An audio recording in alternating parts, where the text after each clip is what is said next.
বন্ধুরা ১১৫টি কামড়ের দাগ পাওয়া গেছে মমিতা দেবনাথের শরীরে। তো আসলে কিভাবে মমিতা দেবনাথকে এইভাবে নির্যাতন করে গণধর্ষণ করে হত্যা করেছে, এমনকি ইতিমধ্যে যারা ডক্টর মমিতাকে এইরকম অবস্থা করে মেরে ফেলেছে তাদের কয়েকজনকে গ্রেপ্তার করেছে পুলিশ, এমনকি তাদের নাকি ফাঁসির রায়ও দিয়ে দিয়েছে। তো ইতিমধ্যে সেই আসামিরা মমিতা দেবনাথকে যেভাবে মেরেছে এই বিষয় নিয়ে কি ভয়াবহ তথ্য ফাঁস করলো তা সবকিছু এই ভিডিওতে জানতে পারবেন, তাই অবশ্যই ভিডিওতে লাইক দিয়ে শেষ পর্যন্ত দেখতে থাকুন। বর্তমান সময় সামাজিক যোগাযোগ মাধ্যমে প্রচুর পরিমাণে ভাইরাল অভয়া নামের অর্থাৎ এই মমিতাকে যেভাবে ধর্ষণ করে হত্যা করেছে, পুরো এখন বিশ্ব এই বিষয়টি নিয়ে আলোচনা সমালোচনা করছে। বন্ধুরা, আরজেগড় মেডিকেলে দীর্ঘ বেশ কয়েক বছর থেকেই এই মমিতা দেবনাথ ডক্টরের চাকরি করত।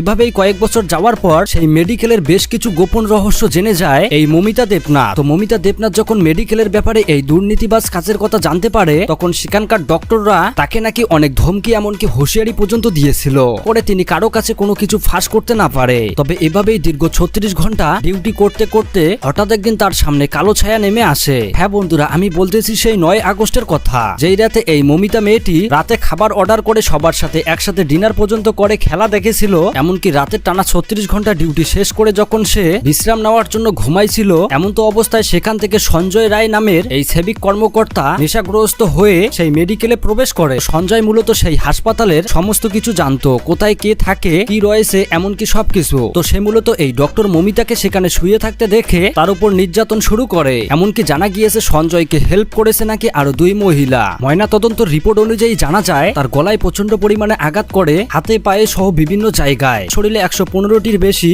আঘাত রয়েছে। বুঝতেই পারছেন কত নির্মম অত্যাচার করেছে তার সাথে। এমনকি সর্বশেষ তাকে হত্যা করে ফেলে। সেমিনার রুমে টেবিলের উপর পাওয়া যায় মমিতার মৃতদেহ। তবে শুরুতেই পুলিশ এমনকি সেখানকার ডক্টররা এইটাকে চাপা দেওয়ার জন্য তার বাড়িতে বলে সে আত্মহত্যা করেছে। পরে যখন ময়না তদন্ত করে সেখানেই বেরিয়ে আসে অনেক শকিং তথ্য, পাওয়া যায় সেই রিপোর্টে গণধর্ষণের ক্ষত। পরে পুলিশ এইটা তদন্ত করে সঞ্জয় রায়কে গ্রেপ্তার করে। কি করে আপনার ছেলে শুনেছেন? ওই তো আমি শুনলাম পুলিশেই চাকরি করতো, আচ্ছা, আর এছাড়া কিছু জানতে পারি না। আপনার বাড়িতে কি পুলিশ এসেছিল এখানে? সেবিক ভলান্টিয়ার হয়েও সঞ্জয় রায়ের চলাফেরা ছিল বসের মতো। তো যাই হোক, ইতিমধ্যে গোটা বিশ্ব চাচ্ছে অভয়াকে যেভাবে নির্মম ভাবে মেরেছে তার জন্য ফাঁসি হয়। বন্ধুরা, সঞ্জয় রায় কি একাই এই কাজটা করেছে? কখনোই না, তার সাথে জড়িত আছে আরো বেশ কিছু লোক। তবে সবাইকে একসাথে আইনের আওতায় নিয়ে আসা হবে। বন্ধুরা, মমিতার এইরকম নির্মম মৃত্যু নিয়ে আপনাদের মতামতকে অবশ্যই কমেন্ট করে জানাবেন। ধন্যবাদ।